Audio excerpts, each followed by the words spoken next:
नमस्कार, मैं doctor Ramanivas Sharma Raman YouTube channel पर कॉम्पिटिटिव एग्जाम के साइंस और टेक्नोलॉजी का यह विशेष सेशन बायोलॉजी का लेकर के बच्चों आपके सामने सभी बच्चों का, सभी लर्नर्स का, सभी व्यूअर्स का बहुत बहुत स्वागत है। आज का सेशन हमारा बायोलॉजी पर है और बायोलॉजी का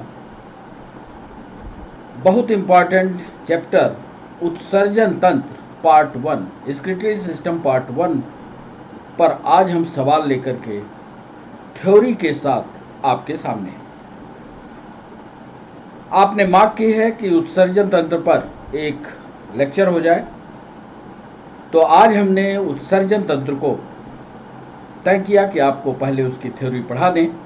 तो पहले पार्ट में आज हम उसकी थ्योरी आपको पढ़ाएंगे और जब इसका दूसरा पार्ट लाएंगे तो उस पर पूरा का पूरा एमसीक्यू सेशन भी शामिल करेंगे। एक्सक्रीटरी सिस्टम यानी उत्सर्जन तंत्र पर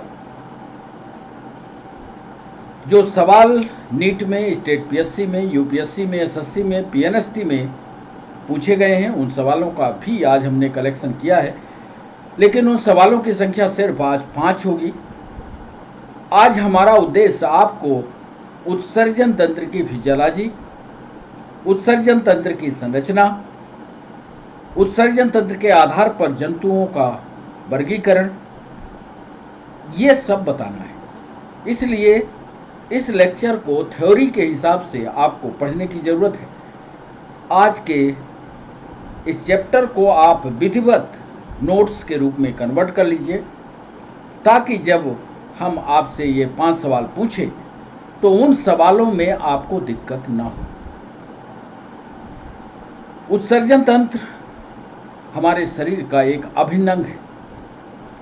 जैसा कि आप जानते हैं कि उत्सर्जन के लिए हमारे शरीर में बहुत सारे अंग हैं, पर मुख्य उत्सर्जी अंग जो है वो हमारा किडनी है। यदि किडनी फेल्योर होता है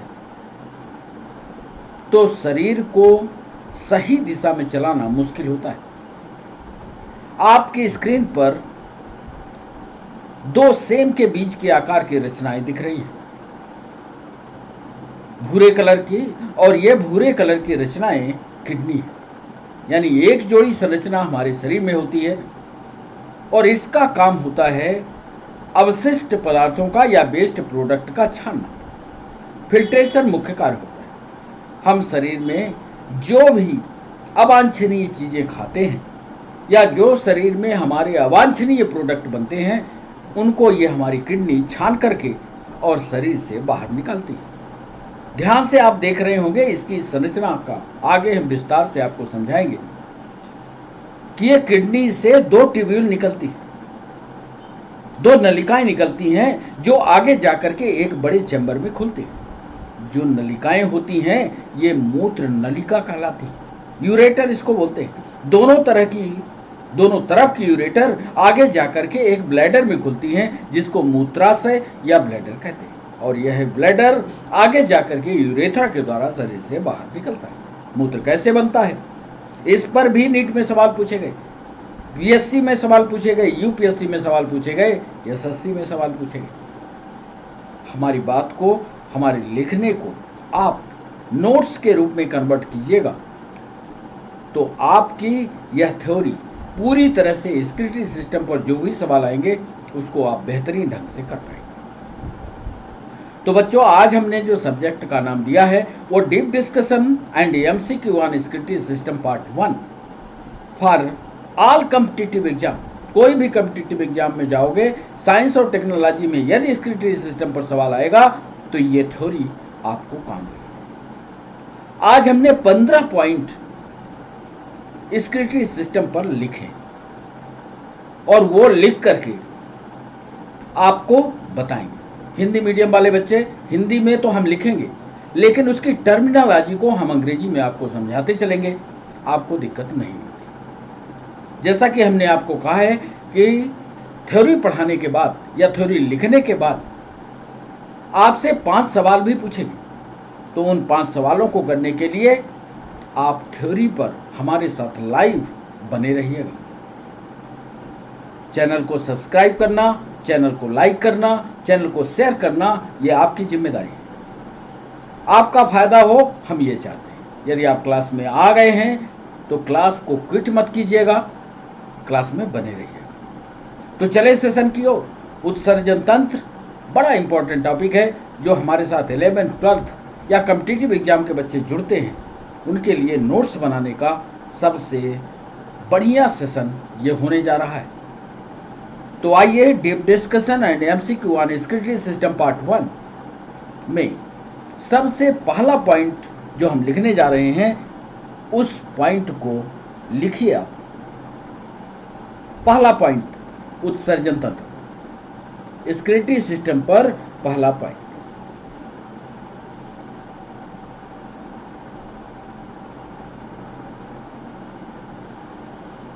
पहला पॉइंट है, ध्यान से समझिएगा।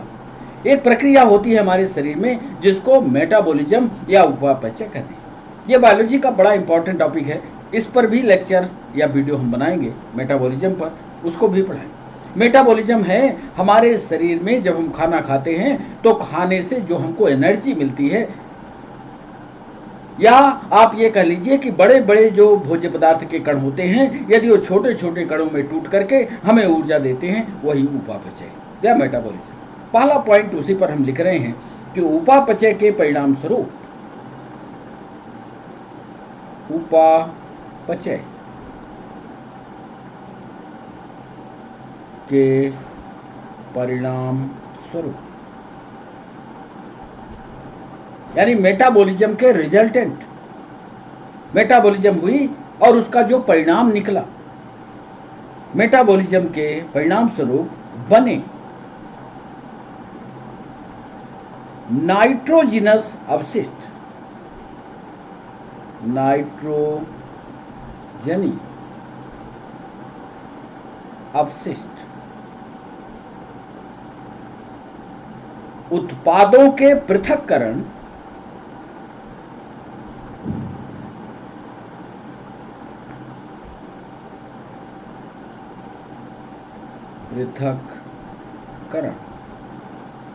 एवं निष्कासन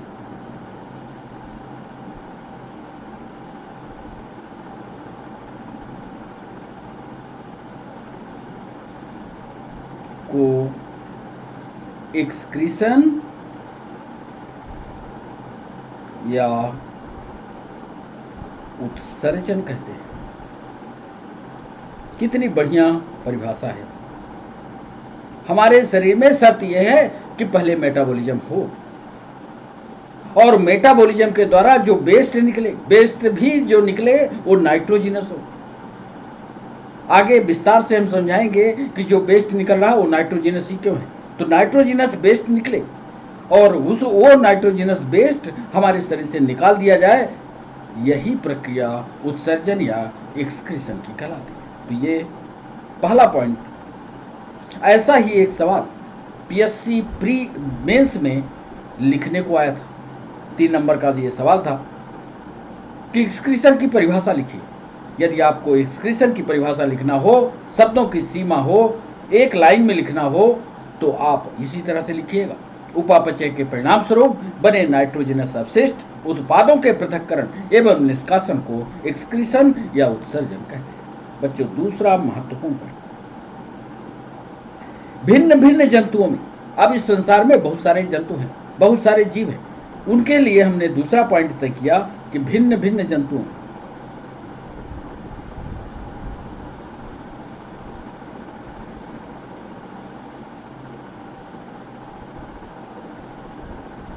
जो नाइट्रोजिनस अवशिष्ट हैं,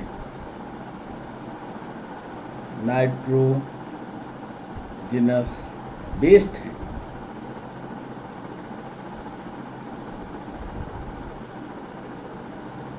की प्रकृति,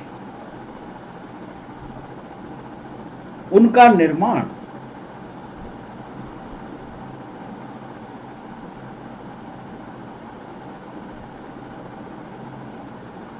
तथा उत्सर्जन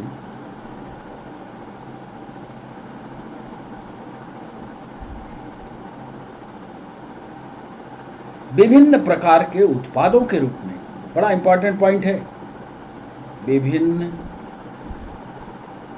प्रकार के उत्पादों के रूप में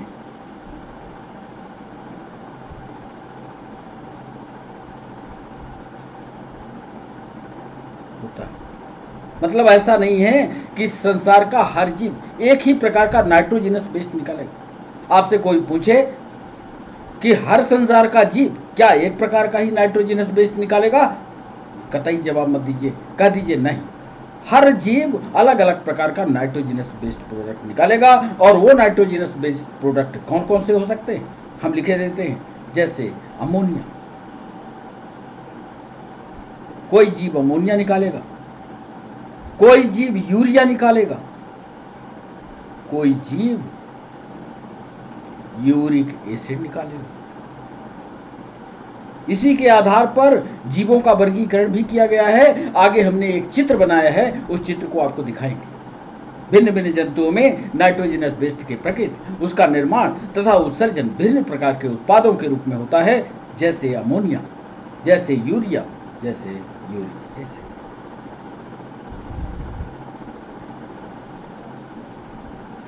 एक तीसरा महत्वपूर्ण पॉइंट लिखने जा रहे हैं कि क्या संसार के सभी जीवों में किडनी ही होती है। आपका जवाब होगा नहीं।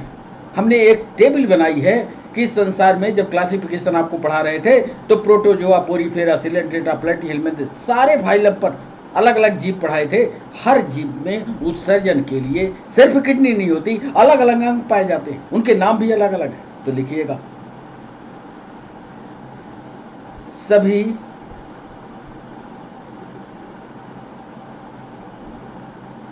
अलग अलग जीवों में अलग अलग जीवों में अलग अलग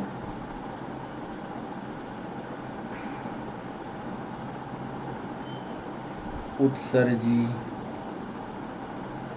अंग पाए।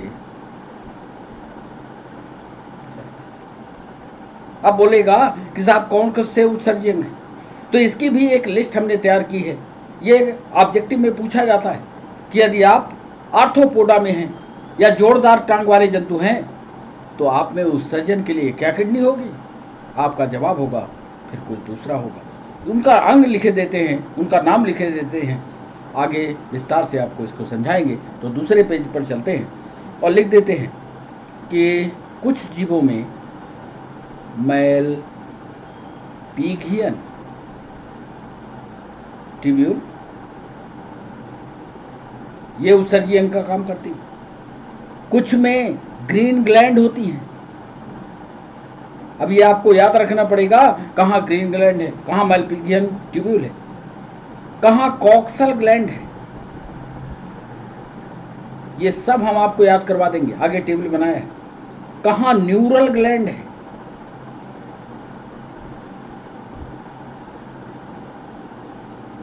कहाँ किडनी है। ये सभी उत्सर्जी अंग कहलाते हैं।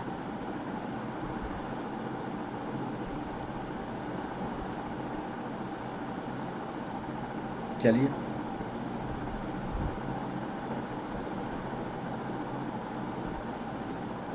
एक और पॉइंट लिख देते हैं कि ये सभी उत्सर्जी अंग, ये नीट में पूछा गया सवाल है, ये सभी उत्सर्जी अंग यानी एक्सक्रीटरी ऑर्गन, ये तो आप जानते हो कि नाइट्रोजनस बेस्ड मटेरियल को बाहर करते हैं शरीर से, जिससे शरीर पॉइजनस ना हो। लेकिन एक काम और करते हैं, नीट ने ये पूछा, हम लिखने जा रहे हैं उत्तर। ये सभी उत्सर्जी अंग अवशिष्टों के निष्कासन के साथ साथ अवशिष्टों के निष्कासन के साथ साथ शरीर द्रवों के, जो हमारे बॉडी का लिक्विड पोर्शन है, शरीर के द्रवों के आयनिक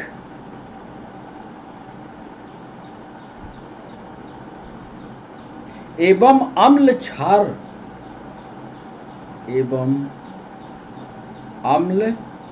क्षार संतुलन बनाने में मदद,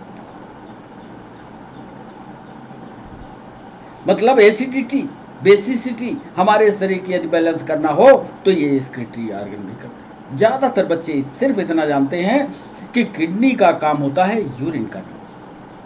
आज से ये जान लो कि हमारे शरीर में अम्लता और क्षारता का मेंटेनेंस, अम्लता और क्षारता का बैलेंस किडनी ही करती है, या उत्सर्जी अंग करते हैं। बड़ा इंपॉर्टेंट पॉइंट। एक सवाल पूछा गया कि जितने वर्टिब्रेट हैं, जितने कशेरुकी हैं जिसमें वर्टिब्रल कॉलम है, क्या सब में उत्सर्जन के लिए किडनी ही पाई जाती है? क्या उसके अलावा भी उत्सर्जी अंग होते हैं? पीएनएसटी में ऐसा सवाल पूछा गया, उसके लिए एक पॉइंट हमने अलग से बनाया। तो लिखिएगा कि वर्टिब्रेट्स में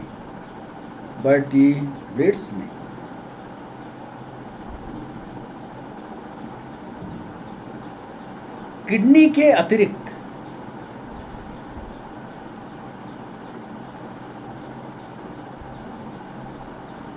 अतिरिक्त स्किन, मतलब त्वचा से जैसे पसीना निकलना, स्किन, लंग्स, कार्बन डाइऑक्साइड का निकलना, तथा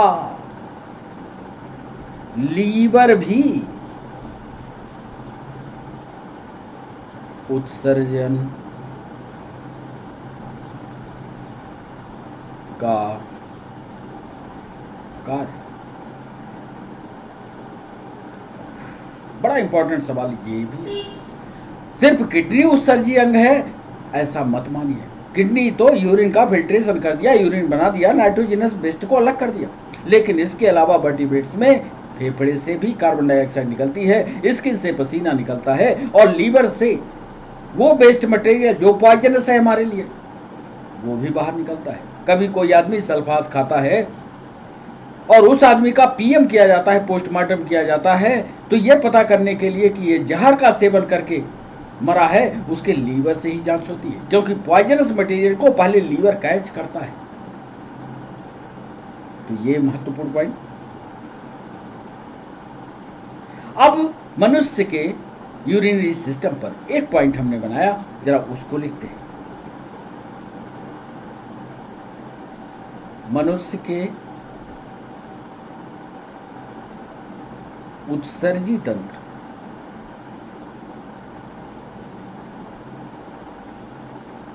किडनी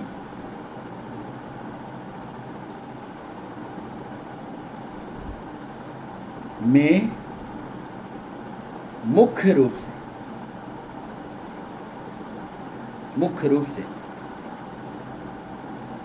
मूत्र वाहिनियां,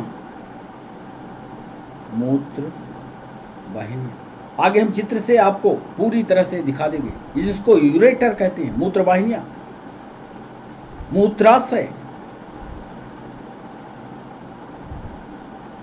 यूरिनरी ब्लैडर तथा यूरेथ्रा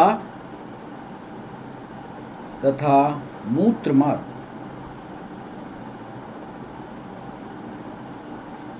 मूत्रमार्ग से मिलकर बना होता है। आपसे पूछा जाए कि ह्यूमन का, मनुष्य का जो उत्सर्जी अंग है किडनी, या उत्सर्जन अंग जो किडनी है, कितने भागों से मिलकर के बनता है, आप बताइएगा। मुख्य रूप से इसमें किडनी आएगा, किडनी से निकलती हुई पाइप आएगी, पाइप से निकलता हुआ एक चैम्बर आएगा, चैम्बर के बाद यूरेथ्रा के द्वारा यूरिन बाहर जाता है।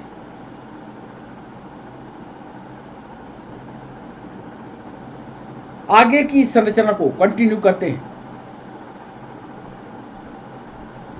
सेम के बीज की आकृति हमने पहले चित्र में दिखाया है। सेम के बीज की आकृति होती है किडनी की।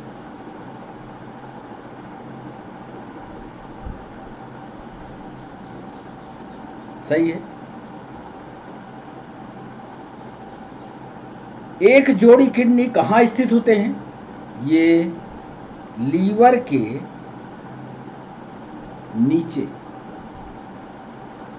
एब्डोमिनल कैविटी में, एब्डोमिनल उदर गुहा, एब्डोमिनल कैविटी में स्थित। पोजीशन भी बता दिया। मान लीजिए कभी ऑब्जेक्टिव ये पूछ दे कि किसके नीचे, तो लीवर के नीचे उदर गुहा में स्थित होते हैं। संख्या कितनी होती है? एक जोड़ी।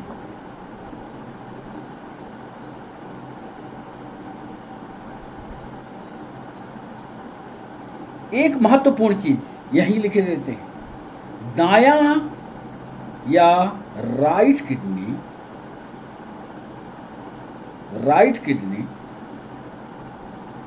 लेफ्ट किडनी की अपेक्षा, लेफ्ट किडनी की अपेक्षा, राइट किडनी लेफ्ट किडनी की अपेक्षा कुछ नीचे स्थित होती है, कुछ नीचे स्थित। याद रखिएगा कौन नीचे है? राइट वाली। आगे हम चित्र में आपको जो चित्र लाए हैं चित्रों में दिखा देंगे। राइट किडनी लेफ्ट किडनी की अपेक्षा थोड़ी नीचे स्थित होती है।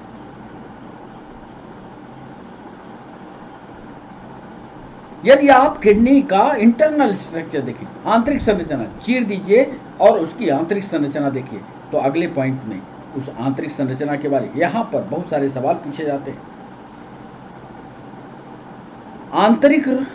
आंतरिक संरचना में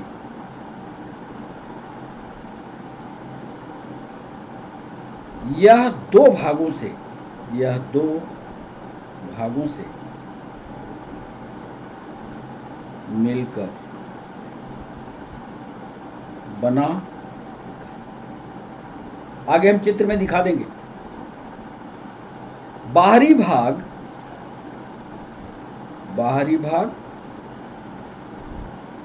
कार्टेक्स कहलाता है और अंदर वाला मेडुला कहलाता है।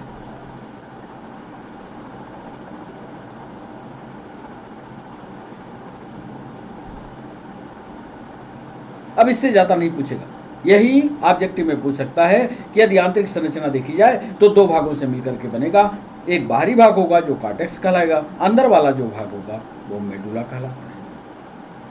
अगला इंपॉर्टेंट पॉइंट, प्रत्येक किडनी के अंदर, ऑब्जेक्टिव का सवाल है ये, प्रत्येक, अच्छे से पहले लिख लीजिए, प्रत्येक किडनी के अंदर 10 लाख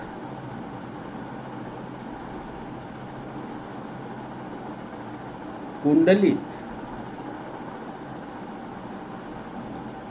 संरचनाएं होती हैं।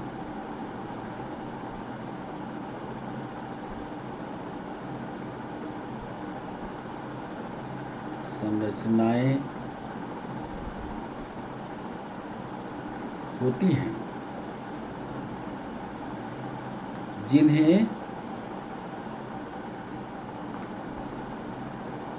वृक्काणु कहा जाता है।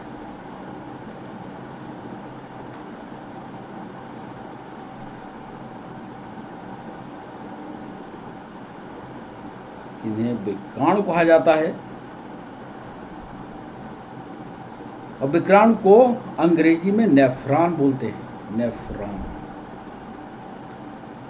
वृक्काणु कहते हैं। 10 लाख की संख्या होती है। नेफ्रॉन ही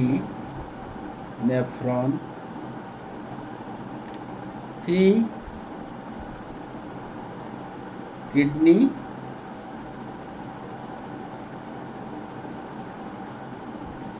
की संरचनात्मक और क्रियात्मक इकाई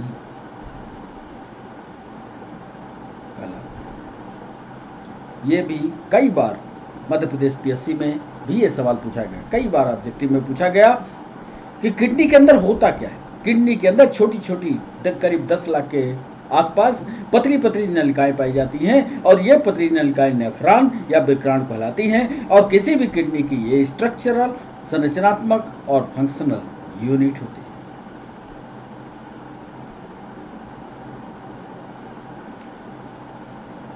अब ये जो नेफ्रॉन है, एक नेफ्रॉन की रचना पर एक लाइन हमने लिखा, उसकी बात भी आपको बता दें। प्रत्येक नेफ्रॉन, इसका चित्र भी हम आपको बनाकर दिखाएंगे। प्रत्येक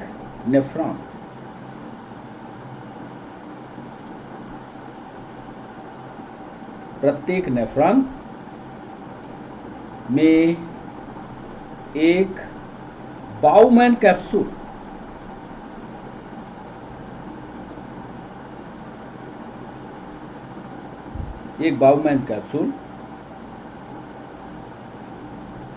प्रॉक्सिमल, सब चित्र में समझ में आ जाएगा, अभी नोट कर लो। प्रॉक्सिमल कॉन्वोलेटेड ट्यूब्यूल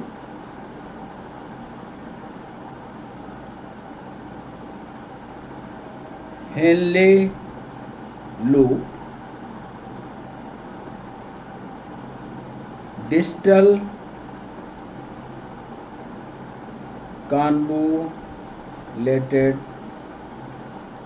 ट्यूब्यूल तथा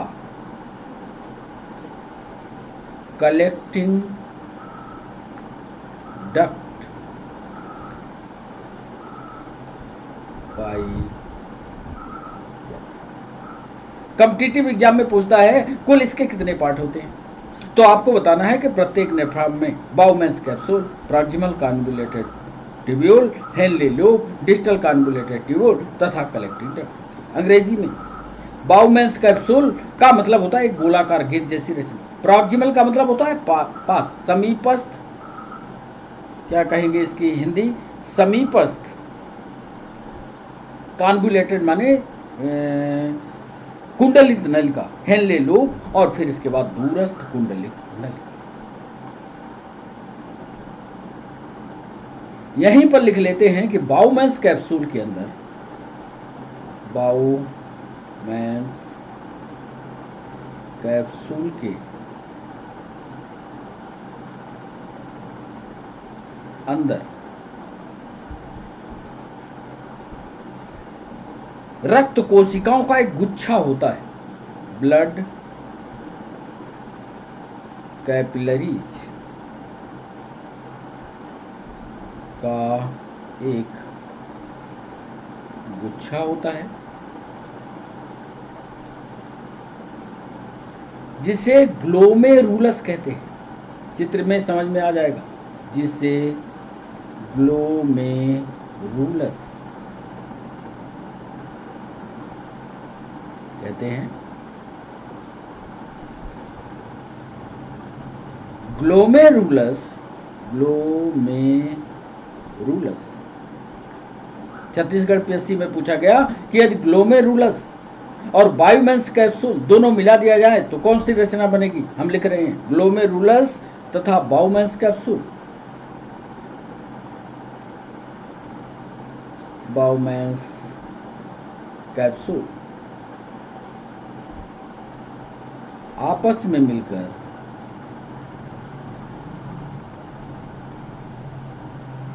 आपस में मिलकर मैलपीगियन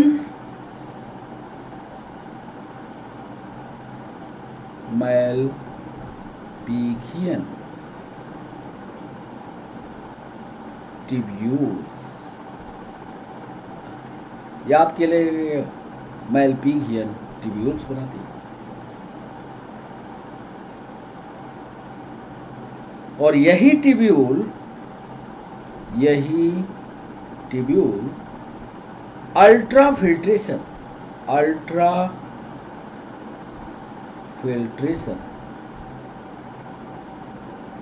हिंदी में इसको परानिस्यंदन बोलते हैं। अल्ट्राफिल्ट्रेशन माने परानिस्यंदन।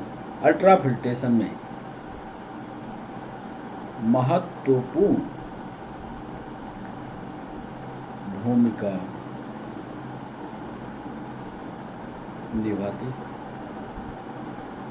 तो ये बाउमेंस कैप्सूल, ग्लोमेरुलस, अभी चित्र में दिखाएंगे। ये पूरा A to Z आपके समझ में आ रहा है। एक महत्वपूर्ण पॉइंट, मूत्र का जो निर्माण होता है, यूरिन का जो निर्माण होता है, वो कितने स्टेप में होता है, इसके लिए एक पॉइंट हमने बनाया। मूत्र निर्माण 3 चरणों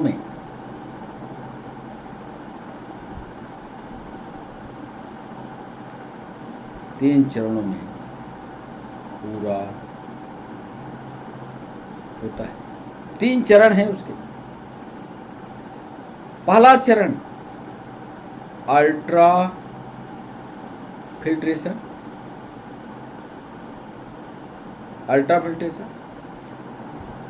इसके बाद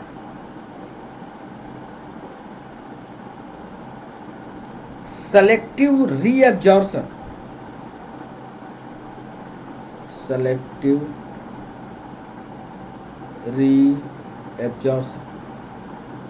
ये आपने पढ़ा होगा 11th-12th में। अल्ट्राफिल्ट्रेशन, दूसरा सेलेक्टिव रीएब्जॉर्प्शन, और तीसरा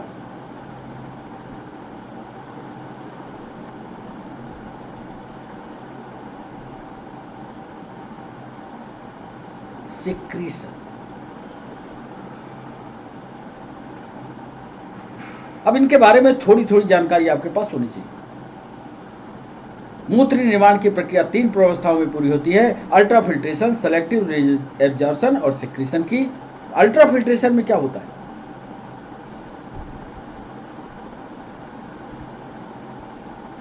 इसमें लिखिएगा, इसी के आगे बराबर करके लिख लीजिएगा, यूरिन की छनाई होती है। बस इतना लिख लीजिए, ज्यादा गंभीरता से जाने की जरूरत नहीं। यूरिन इसमें छाना जाता है। सेलेक्टिव रीएब्जॉर्प्शन में यहां पर आप अर्थ समझ रहे होंगे कि जो यूरिन छान लिया गया, यूरिन वाला पार्ट हुआ, उसमें शरीर ये सोचता है कि कहीं हमारा जरूरी सामान तो नहीं बहा जा रहा, तो उसको सेलेक्टिवली रूप से फिर से सोचता है, उसकी जांच करता है कि कोई हमारा महत्वपूर्ण पदार्थ तो नहीं जा रहा, वो सेलेक्टिव रीएब्जॉर्प्शन करता है।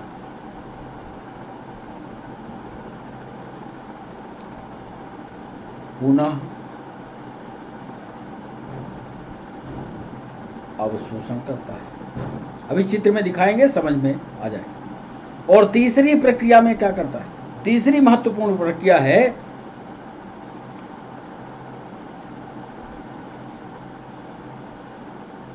कि जो छन्ने से रह जाते हैं या जो छन्ने में बच गए, दोनों प्रक्रिया को समझिएगा। यूरिन निकल रहा है, उससे जो पौष्टिक चीजें हैं वो फिर से छान ली गई।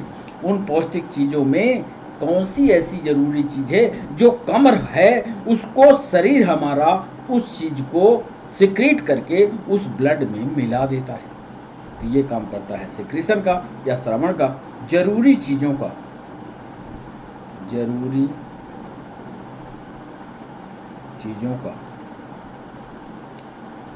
श्रावण करके, जरूरी चीजों का श्रावण करके ब्लड में मिक्स करना। ये मूत्र निर्माण की प्रक्रिया 3 प्रावस्थाओं में, अल्ट्राफिल्ट्रेशन, सेलेक्टिव रीएब्जॉर्प्शन, सिक्रीशन, तीनों प्रावस्था याद रखिएगा, ज़्यादा प्रोसेस में जाने की जरूरत नहीं है, यहीं तक घुसता है, यहीं पर सवाल घुसता है। अगला महत्वपूर्ण पॉइंट,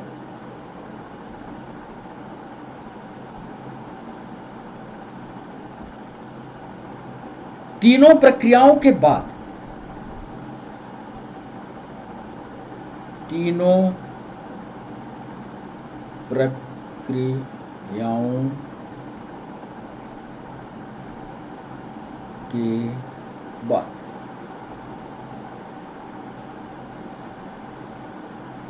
बचा हुआ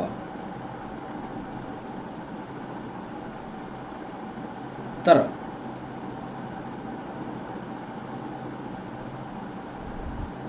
यूरिन के रूप में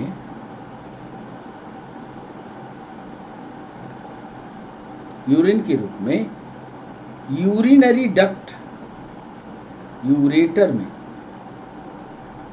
इसको मूत्र वाहिनी कहते हैं, मूत्र वाहिनी में आता है। चित्र में हमने पहले ही दिखाया, आगे भी दिखाएं, यूरिनरी डक्ट में आता है और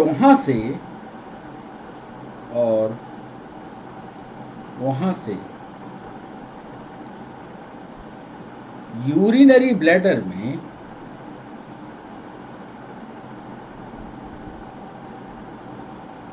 मूत्राशय में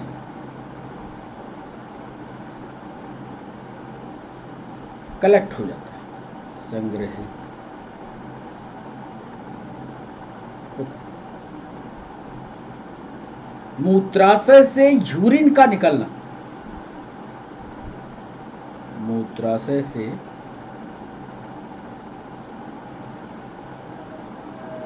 यूरिन का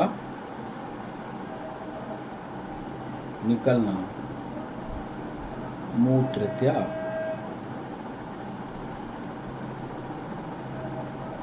पढ़ाएंगे। मूत्र त्याग क्या है? जब मूत्राशय से यूरिन बाहर निकल जाए वो कहलाता है। अब एक महत्वपूर्ण पॉइंट, ये जो नाइट्रोजनस बेस निकलते हैं, हमने उधर बताया है, नाइट्रोजन अमोनिया के रूप में, यूरिया के रूप में, यूरिक एसिड के रूप में, ये अब बात आपको समझाते हैं। इसका चित्र भी लाएं। नाइट्रोजन उत्सर्जन मुख्य रूप से, नाइट्रोजन उत्सर्जन मुख्य रूप से 3 रूपों में होता है।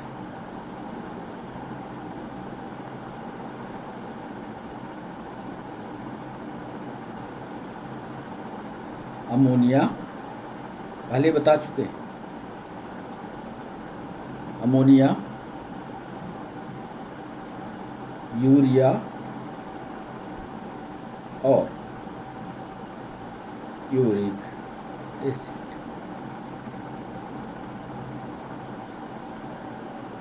आपको बता दें, यदि जंतु अमोनिया का उत्सर्जन कर रहा है तो वो कहलाएगा अमोनियोटेलिक, याद कर लीजिए। यदि यूरिया का उत्सर्जन कर रहा है तो वो कहलाएगा यूरियोटेलिक, और यदि वह यूरिक एसिड का उत्सर्जन कर रहा है तो वो कहलाएगा यूरिकोटेलिक। 3 तरह के जंतु हो गए, पहला हो गया अमोनियोटेलिक, दूसरा हो गया यूरियोटेलिक, तीसरा हो गया यूरिकोटेलिक। अब आगे कौन कौन से जीव किसमें आएगा ये हम आगे आपको उदाहरण से समझाएंगे। फिर आप अपना बताओ, आप किस में आओगे? अमोनियोटेलिक हो, यूरिकोटेलिक हो, यूरियोटेलिक हो, आपको बता। तो निश्चित रूप से आप अपने आप को यूरियोटेलिक कहोगे, क्योंकि आप जो उत्सर्जन करते हो यूरिया का करते हो। एक सवाल नीट में पूछा गया, उसके लिए हम अंतिम पॉइंट लिखने जा रहे हैं। अमोनिया से यूरिया का निर्माण, अमोनिया से यूरिया का निर्माण लीवर सेल में, लीवर करता है, याद कर लो। अमोनिया से यूरिया का निर्माण कहाँ होगा? लीवर में। निर्माण लीवर सेल में होता है। लीवर सेल में कौन सी साइकिल से चलता है, यह सवाल पूछा गया। तो अमोनिया से यूरिया का निर्माण लीवर सेल में ऑर्निथीन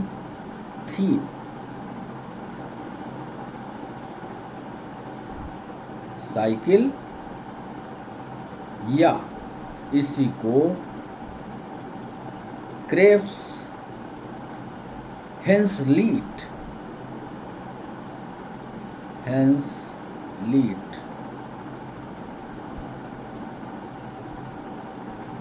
साइकिल, ऑर्निथिन साइकिल या क्रेब्स हेंसलीट साइकिल के द्वारा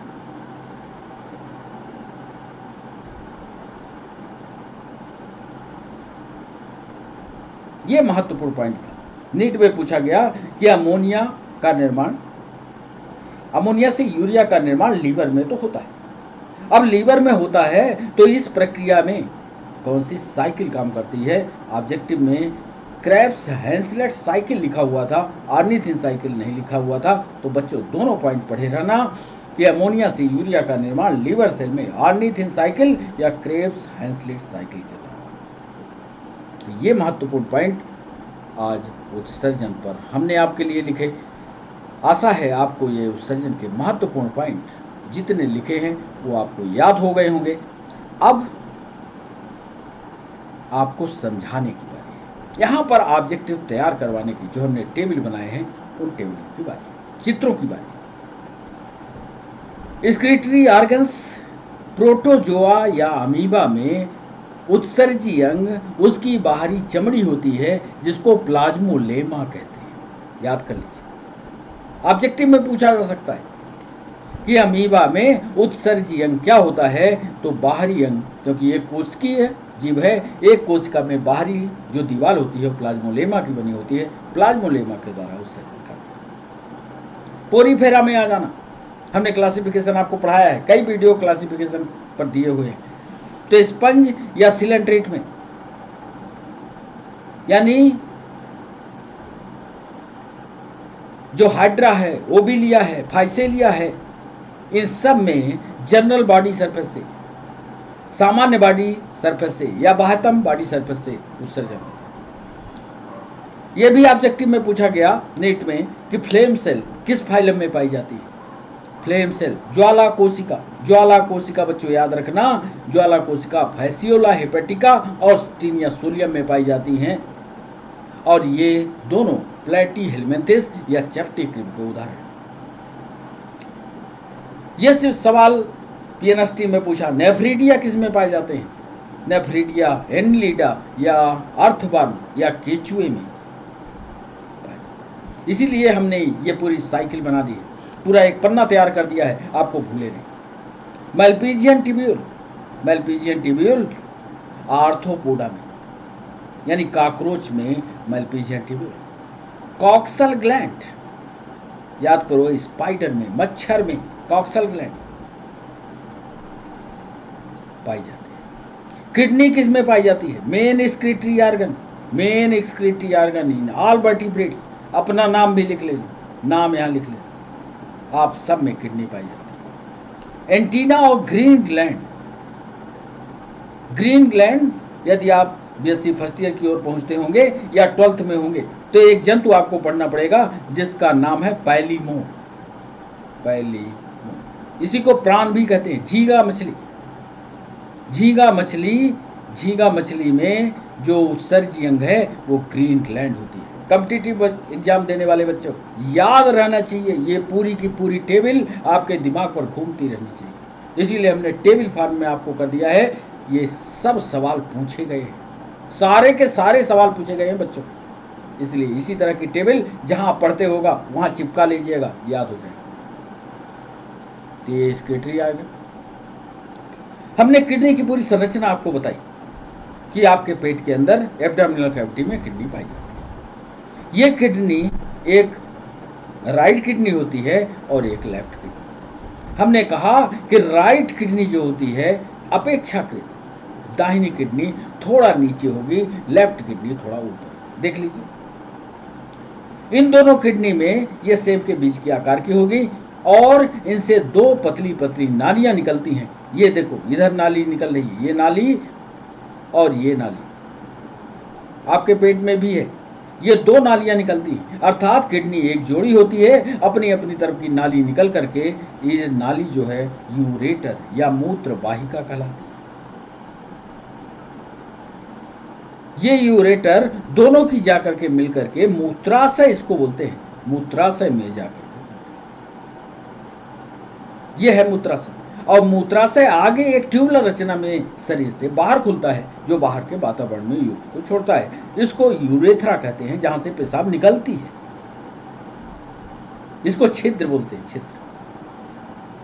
तो यदि उत्सर्जन तंत्र की सामान्य रचना आप देखोगे तो दो किडनी पाओगे। दो किडनी में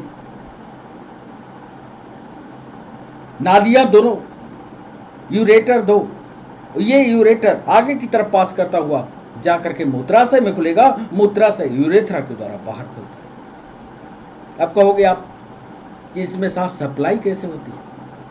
इसमें कुछ ऐसा नहीं जाता है, सब कुछ हमारा कलेक्शन ब्लड में जाता है। जो नीला आप देख रहे हो, नीला और एक लाल। अब नीला जो है वो शुद्ध और यहां पर लाल वाला अशुद्ध का परिचायक होगा। ये पूरा ब्लड किडनी में जाएगा, किडनी में ब्लड जाकर के जो वेस्ट होगा वो छान लिया जाएगा, नीले के पास लौटाया जाएगा, नीला वाला फिर हार्ट के पास जाएगा। मतलब वेरिफिकेशन की, ब्लड के वेरिफिकेशन की प्रक्रिया किडनी करता है, फिर हार्ट को जाता है तो छान लिया जाता है। जिनकी किडनी फेल हो जाती है, हार्ट पर अननेसेसरी दबाव पड़ता है, हार्ट अटैक इसीलिए होता है। इसलिए बच्चों, किडनी मजबूत रखें।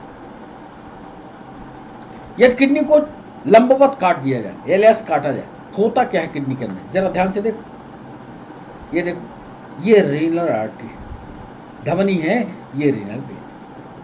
अब ब्लड आया बच्चों, जो हमारे ब्लड की सप्लाई है यहां गई, देख रहे हो? और देखोगे तो यहां पर ये चैम्बर बने हुए, देख रहे हो? ये चैम्बर, इन चैम्बर के अंदर पतली पतली नलिकाएं हैं, ये देखो, ध्यान से देखो। और ये जो पतली पतली नलिकाएं हैं, ये धागे जैसी जो रचनाएं हैं, यही धागे जैसी रचना जो है नेफ्रॉन कहलाती है, प्रत्येक चैम्बर में। और यही इसकी कार्यात्मक और संरचनात्मक इकाई है। होता यह है कि ब्लड जो है इन्हीं के पास जाता है, यही छनता है और छनने के बाद फिर इसको पकड़ता है, ये रीनल वेन से चला जाता है। हमने ये भी कहा कि पूरे किडनी में दो भाग होते हैं। अब उधर थ्योरी में लिखा है, बाहरी भाग रीनल कॉर्टेक्स कहलाता है और अंदर वाला भाग रीनल मेडुला कहलाता है। कॉम्पिटिटिव एग्जाम में यही सवाल पूछे, बाहर वाला भाग क्या, अंदर वाला भाग क्या? बाहर वाला भाग कॉर्टेक्स, अंदर वाला भाग मेडुला। पढ़ लीजिए। पूरी नालियां देखो, देख रहे हो? ये पूरी नालियां, ब्लड की सप्लाई हुई और यहां पर छन्ने के बाद पूरा मलबा जो है, ये देखो मूत्र नलिका, यही है, मूत्र नलिका में आया, छनाई हो गई। अब छनाई कैसे हुई, इसकी एक रचना देखो, ये देखो, इस तरह के 10 लाख संरचनाएं। चित्र में वापस चलते हैं, यहां भी ये देखो ध्यान से, यहां 10 लाख रचनाएं इसी तरह की। पूरी संरचना को हमने स्पष्ट बनाया है। ये देखो गोल गुंबद के आकार की रचना, यही कहलाती है बाउमेंस कैप्सूल। कैप्सूल जैसी है। इसी बाउमेंस कैप्सूल में हमने उधर लिखा है पतली पतली नलिकाएं पाई जाती हैं, ग्लोमेरुलस कहलाती है। ये क्या करता है? ग्लोमेरुलस का काम लिख दिया है, फिल्टर करता है स्मॉल सॉलिड्स को फ्रॉम द ब्लड से जो ब्लड आया इसमें जो हल्के घुली हुई रचनाएं होती हैं, इनको अलग कर लेता है। छान लिया, छान करके कहाँ ले जाएगा भाई? ये देखो, छाना और छान करके प्रॉक्सिमल माने पास वाली नलिका में, टेढ़ी मेढ़ी नलिका है ना, कॉन्वोल्यूटेड ट्यूब्यूल, और यहाँ पर जब लेकर के जाता है तो इससे छनने के बाद आयन को सोखा जाता है, लिखा है रीएब्जॉर्ब वाटर एंड न्यूट्रिएंट। जो भी मतलब वाला भाग हो सोख लो भाई, ऐसा ना हो कि हमारी यूरिन से वेस्ट चला जाए। आप खाते रहो ताकत वाला खाना और यूरिन से निकलता चला जाए, ऐसा नहीं करने देता किडनी। किडनी करता है सोखो सोखो जो जरूरी चीज है उसको, पीएच को बैलेंस करो। सबका काम लिखा है, याद कर लेना इसको, कॉम्पिटिटिव एग्जाम में जरूर पूछा जाएगा। यहां तक गया। फिर देखो तो ये बीच वाला एक हिस्सा आया, थोड़ा मोटा फिर पतला फिर मोटा, और ये जो लूप है एक बार ये चढ़ता हुआ देख रहे हो और ये उतरता। ये ध्यान से देखो, ये पाइप ऐसे आ रही है, पहले ये पाइप है माने उतर रहा है, और ये देखो चढ़ रहा है। तो जब उतरता है तो उसको कहते हैं डिसेंडिंग। गणित में आपने पढ़ा होगा एसेंडिंग सीरीज डिसेंडिंग सीरीज। ये उतर रहा है डिसेंडिंग लो। यहां क्या होता है, ये पानी को अलाउ करता है इंटेस्टाइनल फ्लूइड में जाने के, फिल्ट्रेट में पानी पहुंचे इसके लिए जाता है। और जब ये ऊपर चढ़ता है तो पानी को रोक लेता है। देखो इसमें सोडियम और क्लोराइड सोख लिए जाते हैं, सबको लिख दिया है। आप बार बार यहीं पर कैसेट को रोक लीजिएगा, याद हो जाएगा, एक बार देखोगे याद हो जाएगा। तो ये और ये प्रॉक्सिमल पार्ट हो गया। फिर एसेंडिंग और डिसेंडिंग, इसी को कहते हैं हेनले का लूप। इसको हेनले नामक वैज्ञानिक ने खोला। और फिर जब कुछ बचा खुचा, इसके बाद भी किडनी नहीं मानती। किडनी सोचती है कहीं हमारा पौष्टिक चीज न जाता हो, तो वो कलेक्टिंग डक्ट के पास जाता है, फिर से इसका जो कुछ घुला है वो सोख लिया जाता है, और लास्ट में ये जा करके यूरेटर से जुड़ जाता है। कितनी मेहनत करती है किडनी। इसलिए किडनी को स्वस्थ रखना, किडनी स्वस्थ रहेगी, आपका वेस्ट जो है बाहर नहीं। हमने एक पॉइंट इधर लिखा कि जो संसार के जीव हैं वो उत्सर्जी पदार्थों के आधार पर कितने प्रकार के होते हैं। देखो, जो अमोनिया का उत्सर्जन करे NH3, जो अमोनिया का करे वो अमोनियोटेलिक है पहला। जो यूरिया का उत्सर्जन करे वो यूरियोटेलिक है। जो यूरिक एसिड का उत्सर्जन करे वो यूरिकोटेलिक है। 3 तरह के ही मुख्य रूप से जानवर होते हैं। ये तो 2 हमने अलग से लिखा है जो यूपीएससी ने पूछा था। एमिनोटेलिक और ग्वानोटेलिक, ये यूपीएससी पर सवाल था। ये दोनों यूपीएससी पर सवाल पूछे। पहले तो आप समझ लीजिए कि ऐसे जंतु जो अमोनिया का उत्सर्जन करते हैं उनके लिए एक शर्त है कि वो पानी में जरूर पाए जाए, क्योंकि अमोनिया बहुत हानिकारक होती है, और अमोनिया हानिकारक होगी तो शरीर जल जाएगा। देख लो, जितने भी स्पंज होंगे, जितने भी प्रोटोजोआ होंगे, जितने टिनेडियन होंगे, टैप बार्ब, सब एनिलिड, ये सब के सब पानी में पाए। यूरिया वाले जो होंगे उसमें आप भी हो। देख लो, यूरिकोटेलिक जो बहुत कम पानी पीते हैं, बहुत कम, एक बूंद पानी पीते हैं। चिड़ियों को देख लो, बहुत कम पानी पीते हैं। ट्यूरिक एसिड ये कम खतरनाक है। सबसे ज्यादा खतरनाक अमोनिया है, उसके बाद खतरनाक यूरिया है, उससे सबसे कम खतरनाक uric acid. Ammonotelic excess amino acid का बनना, बहुत ज्यादा मात्रा में जब एमिनो एसिड बनता है, बहुत ज्यादा मात्रा में एमिनो एसिड बनने, तो उसको एमिनोटेलिक कहते हैं। स्टार फिशेस का उदाहरण यूनियो जो नदी में पाई जाती है, सूती। और ग्वानियोटेलिक ग्वानिन बनाता है। ये स्पाइडर जो मच्छर वाला एक प्रजाति होती है, उस पर याद किए रहना, ये ग्वानियोटेलिक कहलाते हैं। इसको याद रखना, यूपीएससी में ये सवाल पूछा गया था, इसलिए ये पेज हमने लगा दिया है, इसको पढ़ना चाहिए। अब बच्चों 5 हमने आपसे वादा किया है कि 5 आज एमसीक्यू पूछेंगे, सिर्फ 5। तो आप उन एमसीक्यू के लिए तैयार हो जाइए। पहला सवाल आपके स्क्रीन पर आने वाला है और ये सवाल नीट में पूछा गया। नीट में भी आया है, नर्सिंग में भी ये सवाल पूछा गया। पहला सवाल आपके स्क्रीन, निम्नलिखित पदार्थ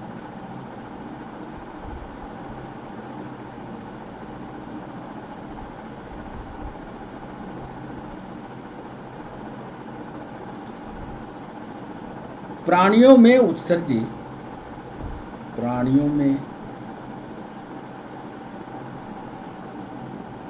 उत्सर्जी पदार्थ है।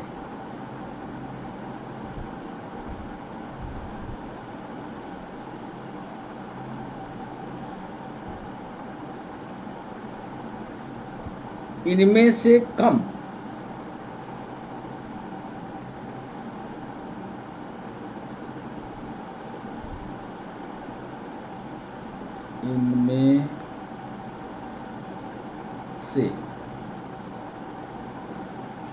सबसे कम इनमें से सबसे कम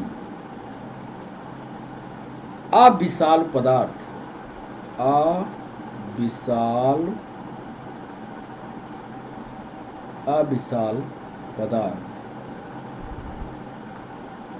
चुनिए।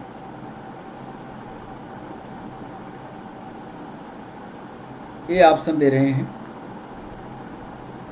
यूरिया, बी ऑप्शन दे रहे हैं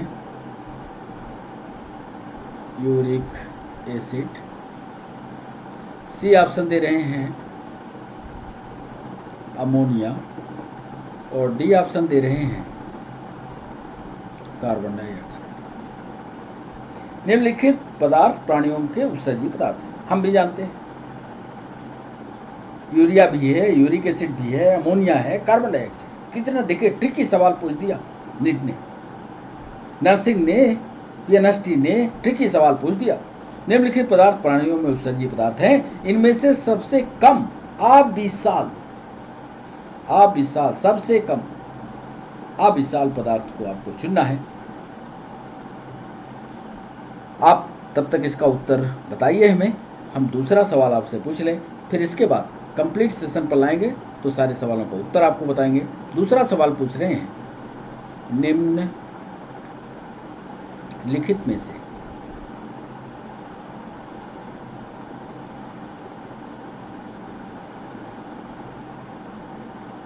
किस पदार्थ का निष्कासन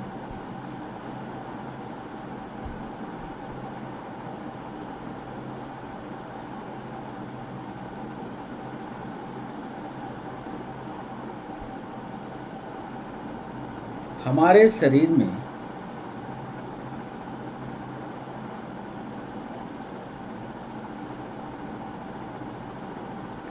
फेफड़ों द्वारा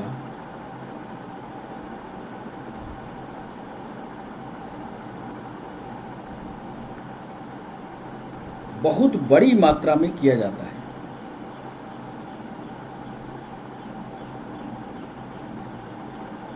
एमपीपीएससी का सवाल, बहुत बड़ी मात्रा में किया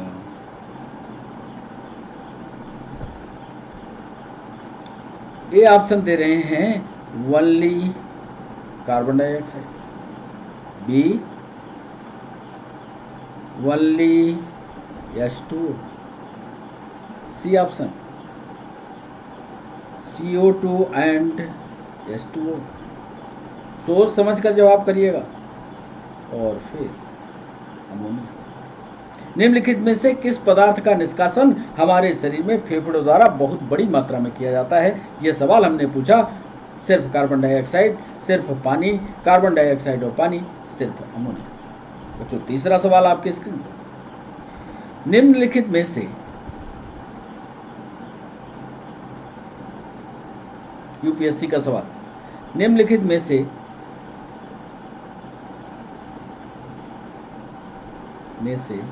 कौन सा कथन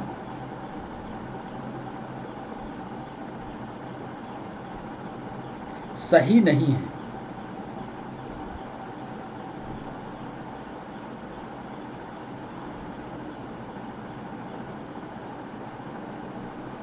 नंबर 1, किडनी का मेडुलरी रीजन, मतलब मेडुला वाला रीजन कोन शेप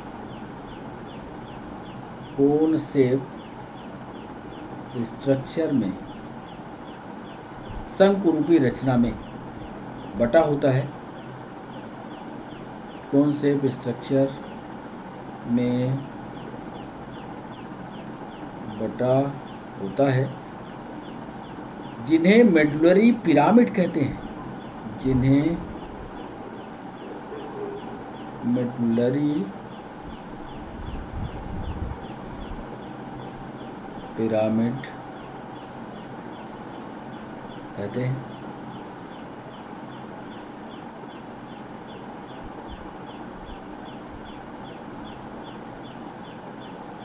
दूसरा ऑप्शन दे रहे हैं,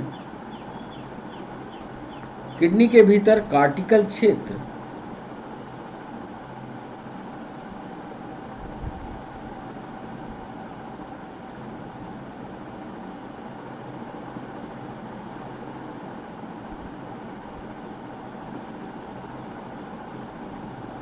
क्षेत्र किडनी पेल्विस के रूप में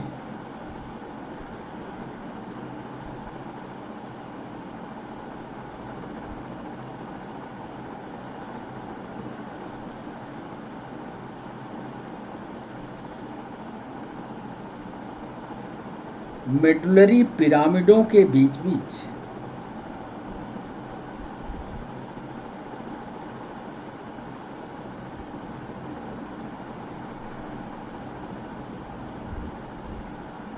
बीच में फैले होते हैं। तीसरा ऑप्शन दे रहे हैं, कोशिका गुच्छ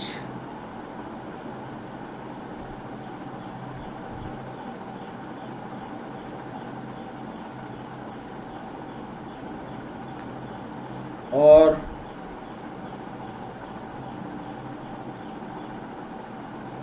बाउमेंस कैप्सूल, इसका गुच्छ ये ग्लोमेरुलस है और बाउमेंस कैप्सूल मिलकर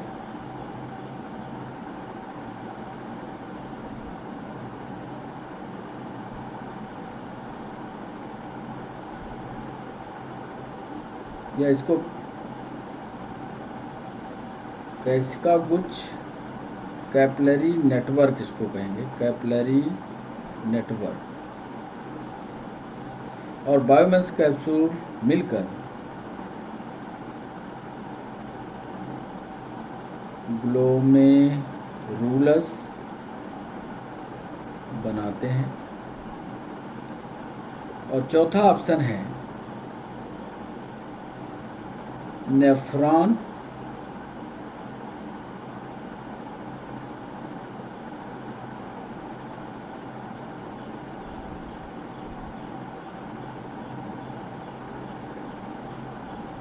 यहाँ एक गड़बड़ है, ये ग्लोमेरुलस और बाउमेंस कैप्सूल मिलकर नेफ्रॉन बनाते हैं। नेफ्रॉन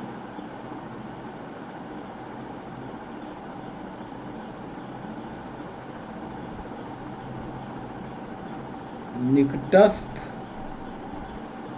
प्रॉक्सिमल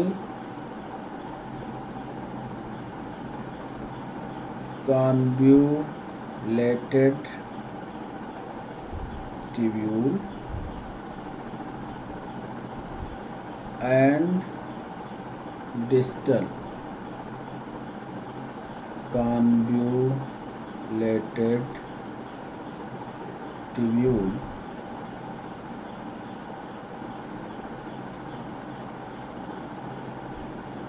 कार्टिकल क्षेत्र में स्थित होते हैं।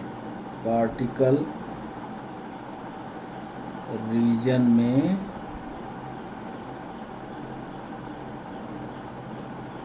स्थित कौन सा कथन सही नहीं है, ये आपको बताना है। ये तीसरा सवाल। चौथे सवाल पर आइए। निम्नलिखित में से कौन सा कथन सही नहीं है? निम्न में से कौन सा कथन सही नहीं है? ए ऑप्शन दे रहे हैं, बर्ड्स एंड मैमल्स यूरिकोटेलिक हैं, यूरिकोटेलिक हैं। बी ऑप्शन दे रहे हैं, मैमल्स एंड फ्रॉग यूरियोटेलिक हैं, सी ऑप्शन दे रहे हैं, जलीय उभयचर एम्फीबियंस, जलीय उभयचर और जलीय कीट अमोनोटेलिक हैं,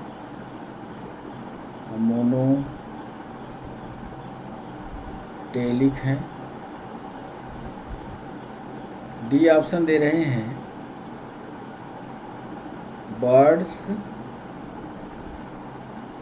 बर्ड्स एंड रेप्टाइल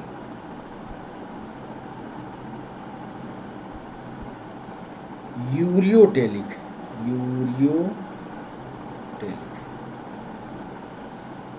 निम्न में से कौन सा कथन सही नहीं है, ये आपको जवाब देना है। बच्चों, आज के सेशन का अंतिम सवाल, निम्नलिखित युग्मों में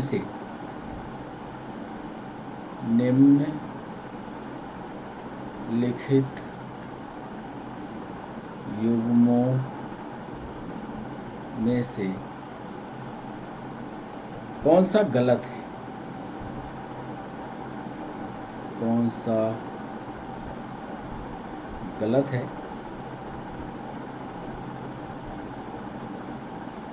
ए ऑप्शन, यूरिक अम्ल पक्षी, यूरिक अम्ल बर्ड्स। बी ऑप्शन दे रहे हैं, यूरिया उत्सर्जी,